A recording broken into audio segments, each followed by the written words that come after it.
ప్రేయిస్తున్నాడు.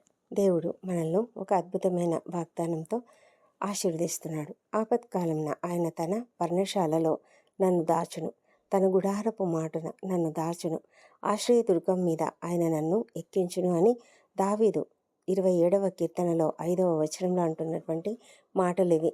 అవును, నీవు ఆపత్కాలంలో ఆపద సమయంలో ఉన్నట్లయితే ఆయన మనల్ని తన పర్ణశాలలో దాస్తాడు.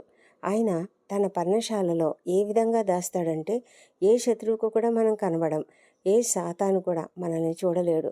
అంత గొప్పగా ఆయన మనల్ని గుడారపు మాటున దాస్తాడట. కోడి తన రెక్కల క్రింద తన పిల్లలను కాచినట్లుగా ఆయన మనల్ని కాపాడతాడు.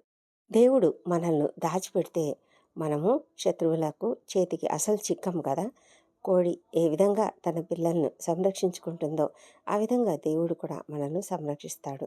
ఎంత గొప్ప దేవుడు మనకున్నాడు. అంతేకాదు ఆయన మనలను ఆశ్రయదుర్గం మీద ఎక్కిస్తాడట. అంటే మనము ఏ శత్రువు చేతికి కూడా అందనంత ఎత్తుగా మనల్ని ఉంచుతాడు. కనుక మనం ఎప్పుడు కూడా సాతాను చేతికి చిక్కకుండా దేవుడు మనల్ని కాపాడుతాడు.